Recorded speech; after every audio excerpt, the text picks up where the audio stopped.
What's up, everybody? Welcome back to the channel. We just made a pit stop right here. I got the trailer pulled over and we are headed to Denton Farm Park, North Carolina. C10 Fall Revival, here we come. I got the C10 loaded up here in the trailer.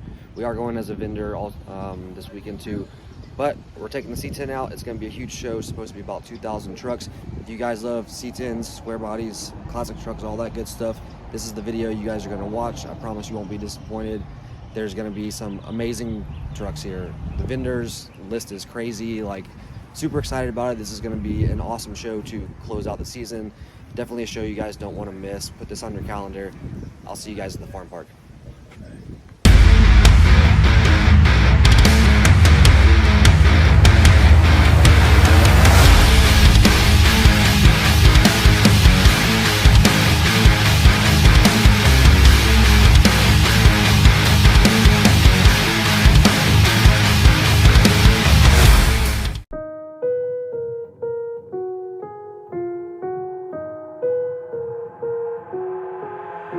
I've got an itch I can't scratch, I'm missing a piece that completes a whole part of me, an open wound scar to see. Everybody come here, gather round, welcome to the freak show, the best in town. What the hell's wrong with me? I don't get along with anybody, honestly. I've been living in my own head constantly, thoughts jumbled round, think I need a new lobotomy. Wait, all these thoughts are too negative. I don't wanna get lost in the sedative. Gotta show them what I got, I'm competitive. You know I'm about to go off, I won't let them win, I'll take a stab. I wanna chase a bag, I wanna weigh, I can change all the things I lack. I gotta face the facts, I got a taste in that. Got me obsessed with the rest, I got an itch to scratch. Going now, I'll give up everything. Daunting all, if I could see my dreams, I'll make things right. 'Cause I'll do anything to make what I want a reality. Don't let go, don't let go. I'll make things right. 'Cause I'll do anything to make what I want a reality. I just wanna find a way out, sick of the venom in my brain. Running from the past, wanna escape my pain. I just wanna be a better person, I deserve this. I just wanna break these chains. Always asking for greatness, true to myself, I never fake it. Seen too many once, I just so they get famous. And when I say the truth, most really can't take it. In spite of everything I've been through, I'ma make it. Fake friends, but on my downfall is toxic. Day one, started the outlaws for profit. Now all I do is write verses, no talking. All I do is put the work in, no option. This was everything I ever wanted. Created a legacy off of me just being honest. And the fake ones hate, but it's all to no avail. They wanna see me lose, but you know I never fail. I'll give up everything, daunting life. If I can see my dream, make things right. 'Cause I'll do anything, what I want a reality. Going now, I'll give up everything, daunting life. If I can see my dreams, I'll make things right. 'Cause I'll do anything to make what I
officially day number 2, C10 Revival. The show is awesome. Hope you guys enjoyed content from yesterday. That was day 1, so I think there was only 700 or 800 trucks in here. It's already busy. It's like 8:30 in the morning here. We're set up as a vendor. From what I heard, today is like the crazy day, and there's going to be 2,000 trucks in here. So I tried to walk around as much as I could last night, film some trucks for you guys, at least show you like the layout of the show, some of the cool trucks that are around here. I will try to walk around today and give you guys some content. No promises though, because I might get stuck in the booth. Unless we sell out of everything, then I'll walk around all day and make a really long video for you guys. But appreciate you guys coming on the journey with me.